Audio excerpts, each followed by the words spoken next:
여러분 반갑습니다. 팔지부 성인성서연구 달콤한 시편 읽기반을 담당하는 이재겸 목사입니다. 지난 한 주간도 평안하셨나요? 계속해서 목요일 오전마다 시편 말씀을 우리가 함께 읽으며 공부하고 있는데, 시편의 말씀을 통해서 하나님께서 우리에게 주시는 달고 오묘한 말씀을 함께 읽으며 뜻깊은 사순절을 보내실 수 있기를 바랍니다. 오늘은 달콤한 시편 읽기 네 번째 시간으로 시편 23편의 말씀을 함께 살펴보도록 하겠습니다. 시편 23편은 전체 150편 중에서도 가장 잘 알려져 있는 말씀 중 하나이며, 개인적으로는 성경 전체에서 제가 가장 좋아하는 말씀 중 하나입니다.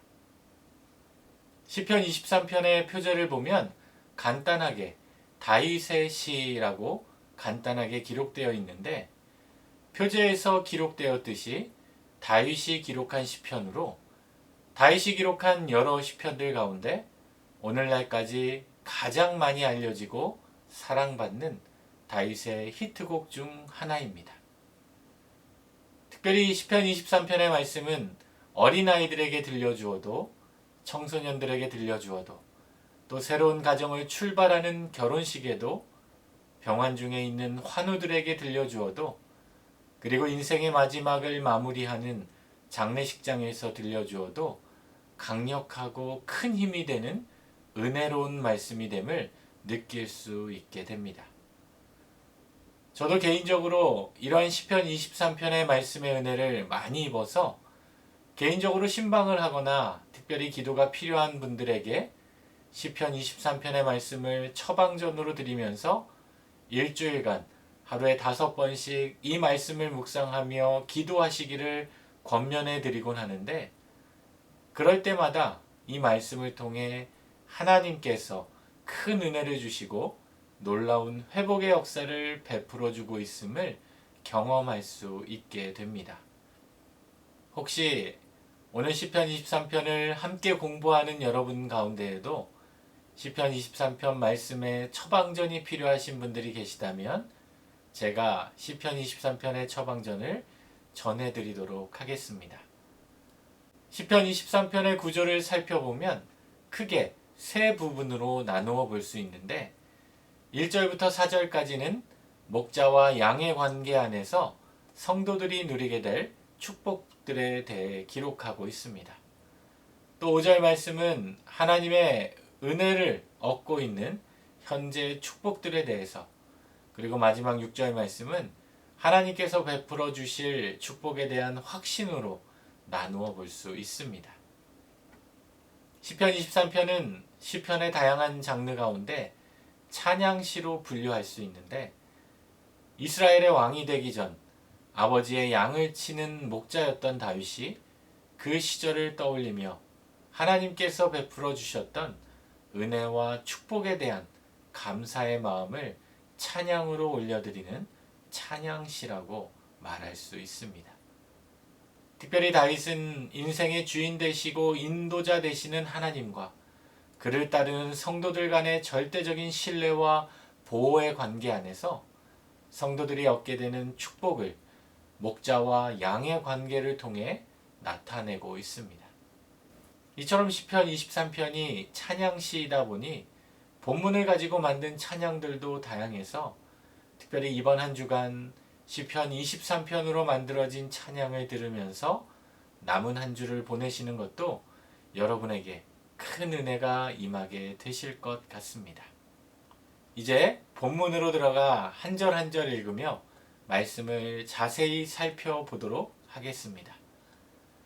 먼저 1절 말씀을 같이 읽어보겠습니다. 여호와는 나의 목자시니 내게 부족함이 없으리로다. 1절에서 다윗은 여호와의 이름을 부르며 시작하고 있습니다. 성경에서 하나님의 이름을 특별히 여호와로 부를 때에는 하나님의 여러 속성들 중에 하나님과 그의 백성들이 맺었던 언약적 관계에 근거할 때 주로 사용하는 표현입니다. 따라서 다윗은 하나님께서 백성들과 맺었던 그 언약에 근거하여 하나님을 부르는 것으로 하나님께서 자신뿐만 아니라 백성들을 험악한 세상 속에서 구원하시고 건져주셔서 하나님의 거룩한 백성으로 살아가도록 이끌어 주시는 분이심을 고백하는 것으로 하나님께서 자신뿐만 아니라 우리 모두의 하나님이 되신다는 믿음의 고백이기도 합니다. 또한 다윗은 그런 여호와 하나님께서 나의 목자이시다라고 말씀하고 있습니다. 목자는 히브리어로 로이라는 단어로 먹이다, 돌보다, 양육하다, 그리고 다스리다라는 의미를 지니고 있습니다. 다윗은 과거에 목자로서의 경험이 있었기에 목자의 역할을 잘 알고 있는 사람이었습니다. 양들의 일거수일투족을 관찰하고 양들의 생명까지도 돌보아주는 자가 목자이기에 여호와 하나님이 나의 목자가 되어주신다라는 것은 여호와 하나님께서 우리를 먹이시고 우리를 돌보시고 양육하시고 우리의 생명을 지켜주시고 다스려 주신다는 것을 의미하는 것입니다. 이처럼 여호와 하나님께서 나의 목자가 되시니 다윗은 내게 부족함이 없다고 고백할 수 있게 되었던 것입니다. 다윗은 부족함이 없다라는 단어 대신 충분하다, 풍요롭다라는 말을 쓸 수 있었지만 부족함이 없음을 강조하기 위해서 히브리어 중 가장 강한 부정을 나타내는 로라는 단어를 사용하므로 절대 부족함이 없이 매우 넉넉하고 풍족함을 강조해 주고 있습니다. 또한 이 단어가 히브리어 미완료형으로 사용되어지고 있어서 우리의 삶에 부족함이 없는 상황이 과거에 있었던 또 지금만 해당되는 것이 아니라 앞으로도 영원히 부족함이 없는 인생으로 지속될 것을 말씀해 주고 있습니다. 1절 말씀에 대한 재미있는 에피소드가 있어서 여러분에게 소개해 드리면 한 중학생이 성경 암송대에 나가게 되었습니다. 이제 자신의 차례가 되어서 앞으로 나아가 시편 23편의 말씀을 암송하기 시작했습니다. 여호와는 나의 목자시니 내게 부족함이 없으리로다. 그런데 이 학생이 너무나 긴장을 해서 다음 2절 말씀이 생각이 나질 않는 겁니다. 그래서 다시 1절부터 암송을 시작했습니다. 여호와는 나의 목자시니 내게 부족함이 없으리로다. 그런데 여전히 2절이 생각이 나질 않는 겁니다. 그래서 1절 말씀만 계속 반복하다가 이 학생이 그만 그 1절 말씀에 은혜를 입은 겁니다. 그리고 다시 암송을 시작하는데 여호와는 나의 목자시니 내게 부족함이 없으리로다. 부족한 게 없는데 더 이상 무엇이 필요합니까? 이 말을 하고 그 자리에서 내려왔다라고 합니다. 재미있는 이야기이지만 이 학생의 고백처럼 여호와 하나님이 우리 인생의 목자가 되셔서 우리의 모든 인생을 돌보시는데 우리에게 더 이상 무엇이 필요하며 더 이상 무엇이 의미가 있겠습니까? 오늘 시편 23편 말씀을 함께 공부하는 우리 모든 성도님들의 삶의 자리에서도 여호와 하나님이 여러분의 목자가 되어 주셔서 여러분의 모든 삶의 자리에 부족함이 없는 인생이 되실 수 있기를 바랍니다. 이어서 2절 말씀을 같이 읽어 보겠습니다. 그가 나를 푸른 풀밭에 놓이시며 쉴 만한 물가로 인도하시는도다. 2절 말씀에는 우리의 목자가 되시는 여호와 하나님께서 우리를 어떻게 부족함이 없는 인생으로 인도하시는지에 대해 말씀해 주고 있습니다. 먼저 우리를 푸른 풀밭에 누이게 해 주신다는 말씀입니다. 척박한 광야와 험한 산지가 대다수인 이스라엘 땅에서 푸른 풀밭이란 상당히 귀하고도 풍요로운 삶의 터전을 가리키는데 우리의 목자이신 하나님께서 우리를 푸른 풀밭에 누이게 해 주신다라는 말씀입니다.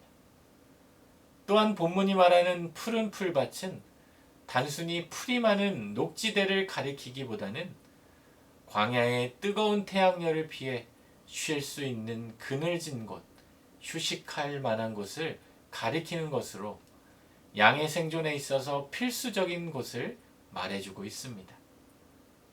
양들은 우리가 흔히 생각하는 양의 이미지와는 조금 달리 다른 동물들에 비해 조금 까다로운 동물이어서 아무 때나 자리에 눕지 않는다라고 말합니다. 그래서 양들이 자리에 눕게 될 때에는 그들이 배부름을 느낄 정도로 충분한 풀을 뜯어 먹었을 때 그 양들은 자리에 눕게 된다고 합니다. 이처럼 하나님께서는 우리에게 풍성한 은혜를 베풀어 주셔서 우리가 배부름을 느끼고 평안을 누리며 누울 수 있도록 우리를 인도해 주신다라는 말씀이지요. 또한 주님은 우리를 쉴만한 물가로 인도해 주십니다. 여기서 쉴만한으로 번역된 히브리어 단어는 안전하게 쉴 수 있는 평온한 거처를 의미하는 것으로 양들이 편히 쉬면서 물을 마실 수 있는 가장 안전한 장소를 의미하고 있습니다. 팔레스타인 지역의 연평균 강우량은 600mm에 불과하며 비가 와도 땅속으로 스며들 뿐 토양이 수분을 잘 간직하지 못하기에 쉴만한 물가는 사막의 오아시스와 같은 곳이었습니다. 양들은 까다롭고 겁이 많은 동물이어서 물을 마실 때에도 사슴들과 달리 물을 향해 돌진하고 달려가는 게 아니라 목이 말라도 세찬 물결이 흐르는 곳에서는 겁이 많아서 물을 잘 마시지 않는 동물이라고 합니다. 그래서 목자들은 자신의 양들이 평안히 물을 마실 수 있도록 잔잔한 물가를 찾아야 하고 물가를 찾아 양들이 물을 마시는 동안에도 그 양들이 불안해하지 않고 평안히 물을 마실 수 있도록 주변을 살피고 돌보는 노력이 필요하다라는 것입니다. 하나님께서 우리를 쉴만한 물가로 인도하신다라는 말씀은 이와 같습니다. 단순히 우리를 물이 있는 곳으로 우리를 인도하는 데 그치는 것이 아니라 우리가 마음 편히 물을 마실 수 있도록 잔잔하고 깨끗한 물가로 인도하시며 물을 마시는 동안에도 아무런 문제가 발생하지 않도록 눈동자처럼 우리를 지키시고 돌보아 주신다라는 말씀입니다. 이처럼 여호와 하나님께서는 우리가 푸른 풀밭과 쉴만한 물가에서 쉴 수 있도록 우리의 인생에 참된 안식처를 제공해 주시는 분이심을 기억하며 고단한 인생길에서 하나님께로 매일 가까이 나아가는 주님의 양들이 되시기를 바랍니다. 계속해서 3절 말씀을 같이 읽어보겠습니다. 내 영혼을 소생시키시고 자기 이름을 위하여 의의 길로 인도하시는도다. 3절에서 소생시키다 라는 단어의 의미는 거의 죽어가는 상태에서 다시 살아나게 하는 것을 가리키는 것으로 병원에서 거의 죽어가는 환자들을 심폐소생술과 같은 방법으로 다시 살려낼 때 사용하는 단어입니다. 그런데 3절에서 다윗이 말하는 소생의 대상은 우리의 육신의 소생뿐만이 아닌 우리의 영혼에 대한 소생임을 말씀해주고 있습니다. 이는 우리의 영혼이 죄로 인해 죽을 수밖에 없지만 하나님께서 그 영혼을 다시 살리시어 새로운 생명을 부어주셨다라는 말씀으로 2절 말씀이 우리의 목자 되시는 하나님께서 우리에게 주시는 육적인 채우심의 은혜였다라면 3절 말씀은 하나님께서 우리에게 주시는 영적인 회복의 은혜라고도 말할 수 있습니다. 하나님의 마음에 합한 사람이었던 다윗도 한때 하나님의 뜻을 따르지 않고 죄악된 길을 걸었던 시절이 있었습니다. 사무엘하 11장 말씀을 보면 다윗은 이스라엘 왕이 했던 시절에 자신의 부하 우리아의 아내 밧세바를 범하게 되었고 자신의 죄악을 감추고자 우리아를 죽이기까지 하는 죄악을 저질렀던 나약한 사람이었습니다. 그러나 그는 하나님께서 나단 선지자를 통해 주신 말씀을 듣고 즉시 자신의 죄악을 하나님 앞에 철저하게 고백하고 뉘우치게 되므로 하나님의 은혜를 입어 죽었던 자신의 영혼이 다시 살아나게 된 소생을 경험했던 사람이었기에 이러한 고백을 할 수 있었던 것입니다. 이러한 다윗의 고백은 시편 51편 말씀을 우리가 공부할 때 더 자세히 살펴보도록 하겠습니다. 이렇게 하나님께서 다윗의 영혼을 소생시켜 주신 이유는 바로 자기 이름을 위해서였습니다. 만일 다윗의 영혼이 소생되지 못하고 죽게 되어 바른 길로 가지 못하게 되면 다윗의 명예만 떨어지게 되는 것이 아니라 결과적으로 하나님께서 다윗을 통해 주셨던 하나님의 약속들까지도 이루어지지 않는 것이기에 하나님께서는 자신의 명예를 지키고 자신의 영광을 위해서라도 다윗의 영혼을 소생시켜 주셔야만 했던 것입니다. 그래서 하나님은 다윗의 영혼을 소생시켜 주시고 이후에 다윗의 삶도 자기 이름을 위하여 의의 길로 인도해 주신다는 말씀입니다. 우리 믿음의 성도들 한 사람 한 사람은 하나님의 약속의 자녀들이기에 우리 한 사람 한 사람의 인생은 그 삶 자체가 하나님의 자녀로서 이 땅에서 하나님의 명예를 지켜가는 삶이 됩니다. 그렇기에 예수를 믿는 저와 여러분은 하나님의 자녀로서 하나님의 명예를 지키며 살아가야 하는 자임을 명심하며 우리의 영혼을 소생시켜 주시고 우리를 의의 길로 인도하시는 하나님의 은혜를 기억하며 하나님의 인도하심에 따라 하나님께 영광 돌리는 인생을 살아갈 수 있어야 합니다.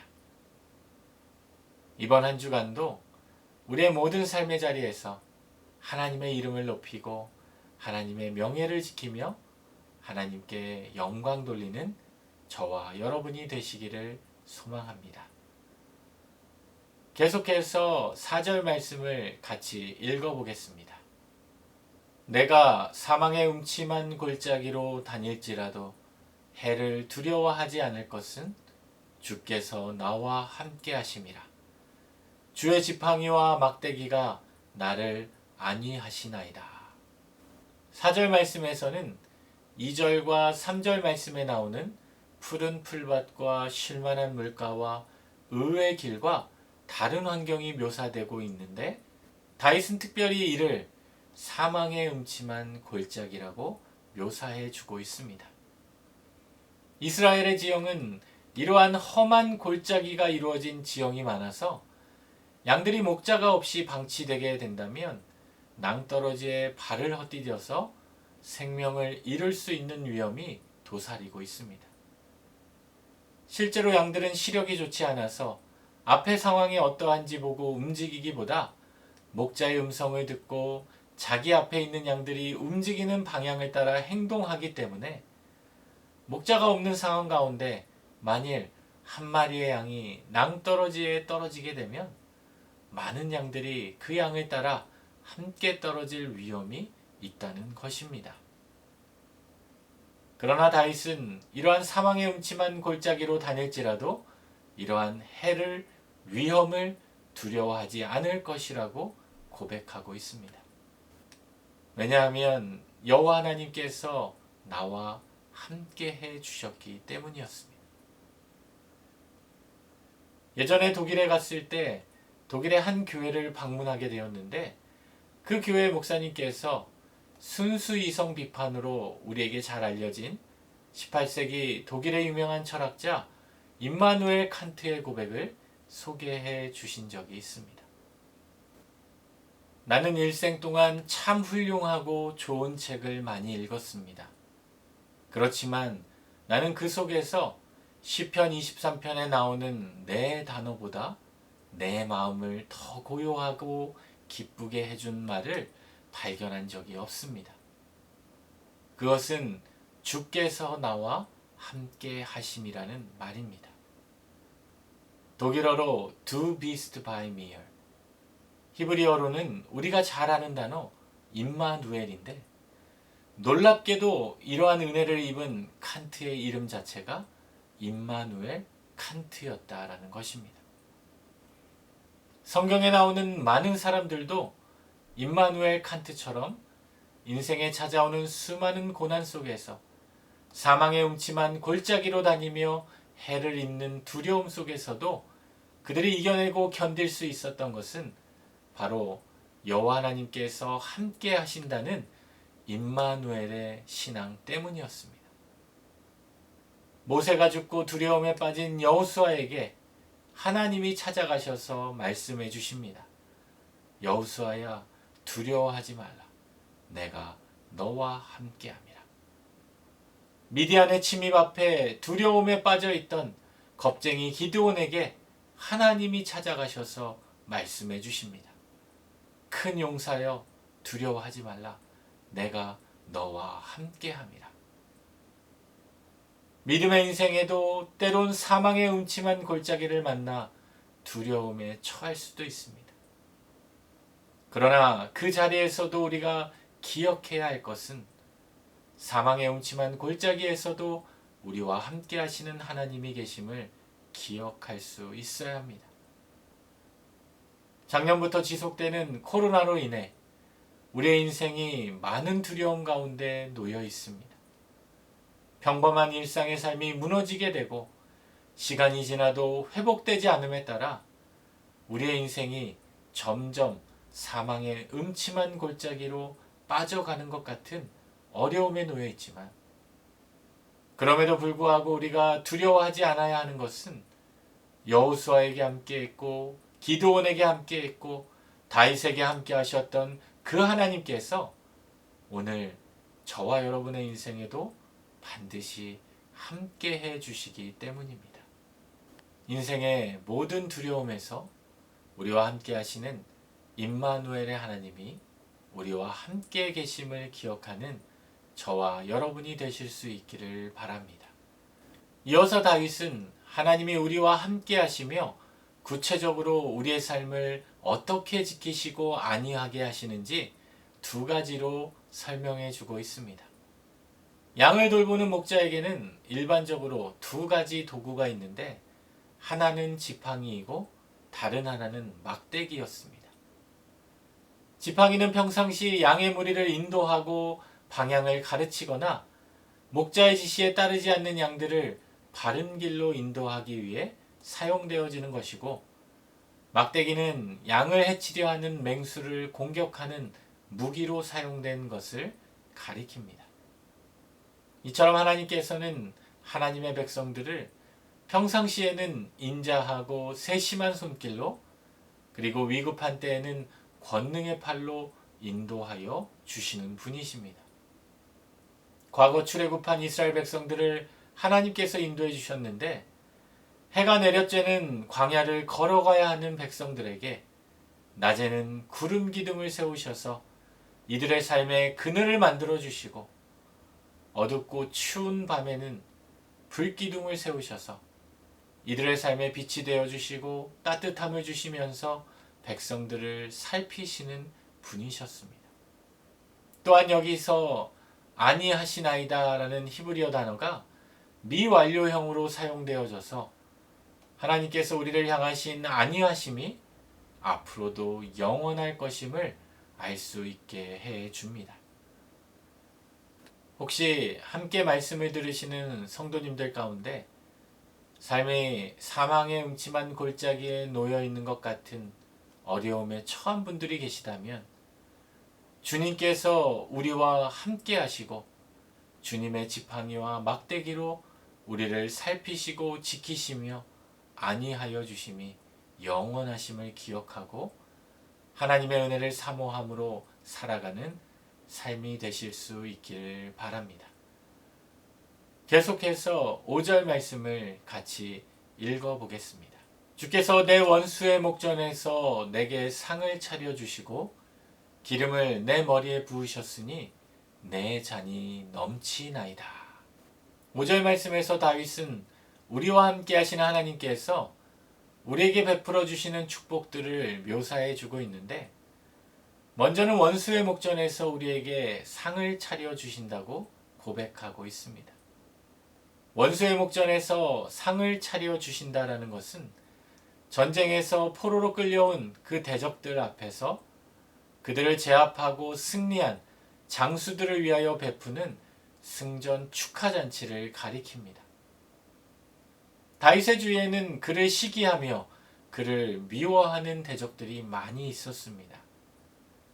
그러나 다윗은 하나님께서 자신에게 주신 그 약속의 말씀을 믿고 의지했습니다.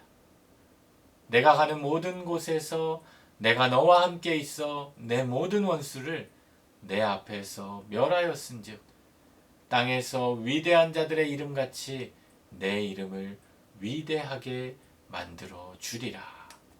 하나님께서는 이러한 다윗의 믿음을 보시고 다윗에게 주신 약속의 말씀처럼 그의 모든 대적들을 물리쳐 주시고 그들 앞에서 승리의 잔치를 베풀어 주셨습니다.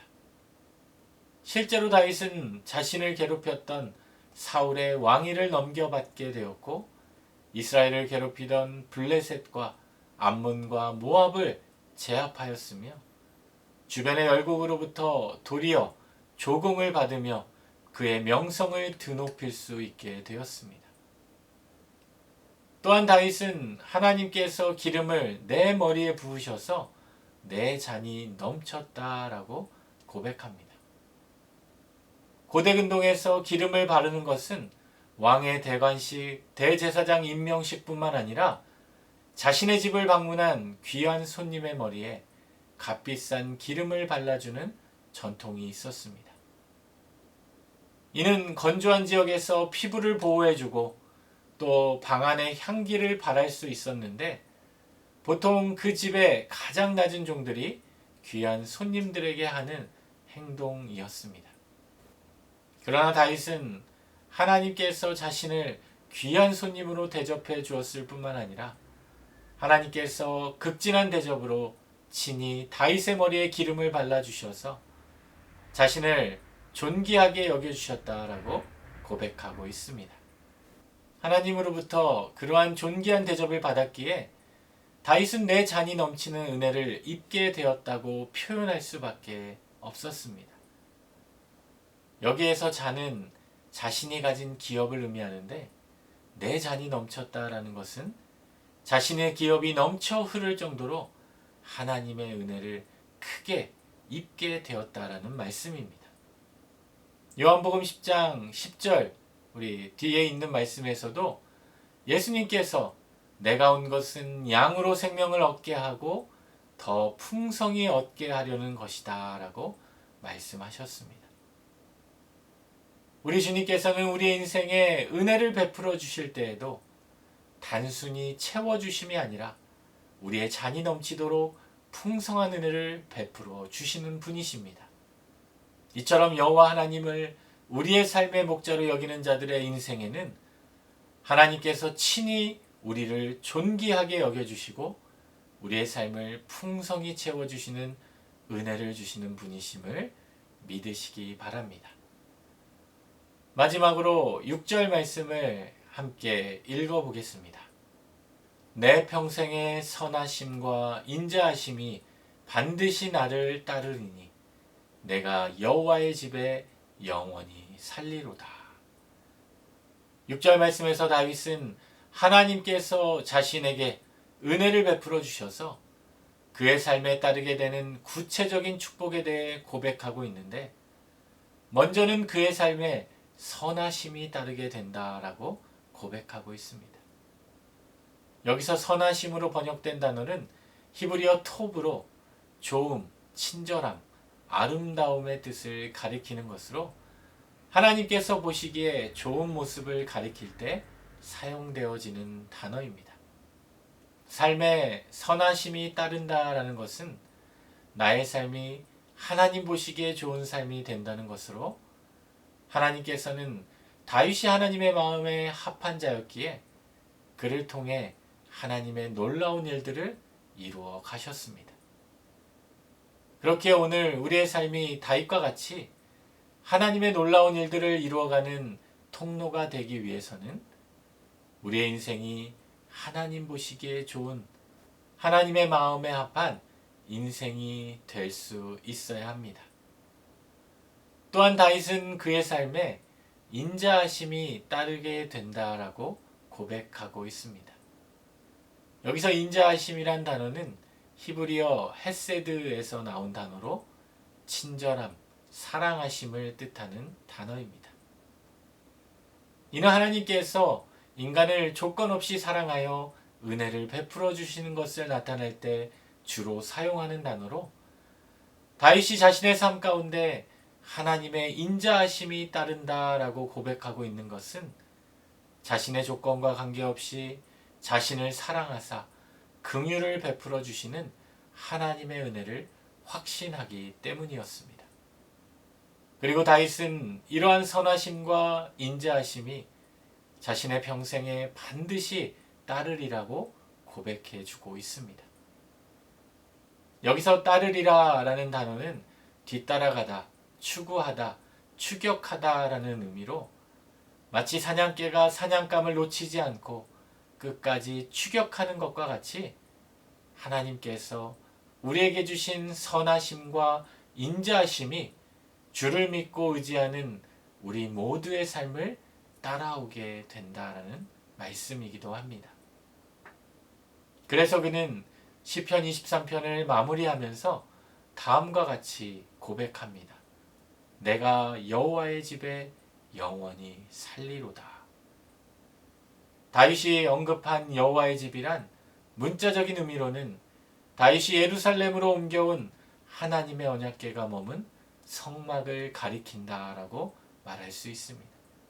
시편 84편 4절에서 고라 자손들은 주의 집에 사는 자들은 복이 있나니 그들이 항상 주를 찬송하리이다 라고 고백하며 여호와의 집에 사는 것이 그들의 인생에 있어 가장 큰 복이라고 고백하고 있습니다. 또한 여호와의 집은 5절 말씀처럼 여호와께서 원수의 목전에서 상을 차려주셨던 축제의 집을 가리킨다고도 말할 수 있습니다. 그러나 다윗이 여호와의 집을 이러한 제한된 장소로 나타냈다기보다는 하나님이 함께 하시는 모든 장소를 여호와의 집이라고 가리켰다고 말할 수 있습니다. 왜냐하면 그가 사망의 음침한 골짜기에 놓여 있었을 때에도 여호와 하나님께서 그와 함께 하셔서 그의 마음에 있는 두려움이 사라지고 주님을 찬양하며 주님과 동행하는 기쁨을 누릴 수 있었기에 그가 어디에 머물든지 여호와 하나님이 함께 하시는 장소라면 그 어디나 여호와의 집이 될 수 있었던 것입니다. 따라서 다윗이 시편 23편의 마지막을 이와 같이 내가 여호와의 집에 영원히 살리로다 라고 고백하고 있는 것은 그가 걸어가는 모든 삶의 자리에서 하나님과 함께 하겠다는 신앙의 결단이며 그가 경험했던 믿음의 고백이라고도 말할 수 있습니다. 우리가 즐겨 부르는 찬송가 438장 내 영혼이 은총 입어의 3절 가사를 보면 높은 산이 거친 들이 초막이나 궁궐이나 내 주 예수 모신 곳이 그 어디나 하늘나라 할렐루야 찬양하세 내 모든 죄 사함받고 주 예수와 동행하니 그 어디나 하늘나라. 우리의 인생에 높은 산에 있든지 초막에 있든지 궁궐에 있든지 오늘 본문의 다윗과 같이 사망의 음침한 골짜기에 있든지 우리의 인생이 주 예수와 동행하면 우리가 있는 자리와 상관없이 그 어디나 여호와 하나님께서 함께 하시는 하늘나라이며 여호와의 집이 됨을 믿으실 수 있기를 바랍니다. 여러분의 모든 삶의 자리에서 여호와 하나님과 함께 하심으로 다윗과 같이 여호와의 집에 영원히 거하는 은혜를 누리실 수 있기를 바랍니다. 이제 오늘 말씀을 정리해 보도록 하겠습니다. 시편 23편 말씀을 통해 다윗은 하나님께서 우리 인생의 목자가 되어 주셔서 우리의 인생을 지키시는 은혜를 베풀어 주시는 분이심을 고백하며 찬양하고 있습니다. 첫째로 하나님께서는 우리를 부족함이 없는 삶으로 인도해 주십니다. 하나님께서는 우리의 삶에 풍성한 은혜를 채우셔서 하나님 한 분만으로도 충분히 만족하며 살아갈 수 있도록 부족함이 없는 삶으로 우리를 인도해 주시는 분이십니다. 둘째로 하나님께서는 우리와 영원히 함께해 주십니다.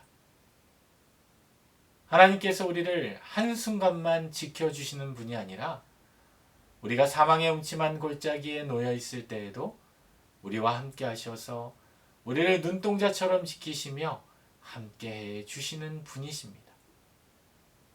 셋째로 하나님께서는 우리가 여호와의 집에 영원히 거하게 해 주십니다.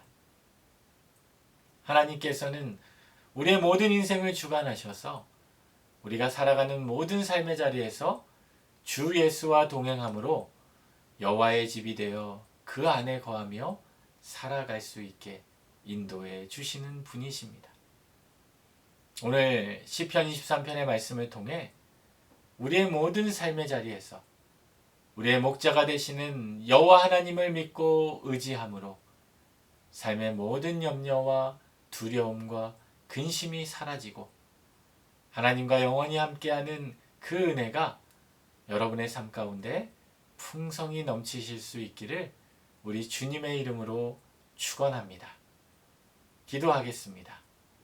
하나님, 오늘 시편 23편 다윗의 찬양의 고백을 통해 오늘 우리도 여호와 하나님께서 우리의 목자 되심을 기억하게 하시고 또 하나님께서 우리를 부족함이 없도록 채워주시고 우리와 영원히 함께하여 주시고 또 우리로 하여금 여호와의 집에 영원히 거하게 해주시는 그 놀라운 은혜를 우리가 잊지 않고 우리의 모든 삶의 자리에서 우리의 목자 되시는 여호와 하나님을 붙잡고 의지하며 살아갈 수 있도록 인도하여 주옵소서. 늘 주님과 동행하는 복된 인생이 되게 하여 주시길 원하오며 예수님의 이름으로 기도드립니다. 아멘.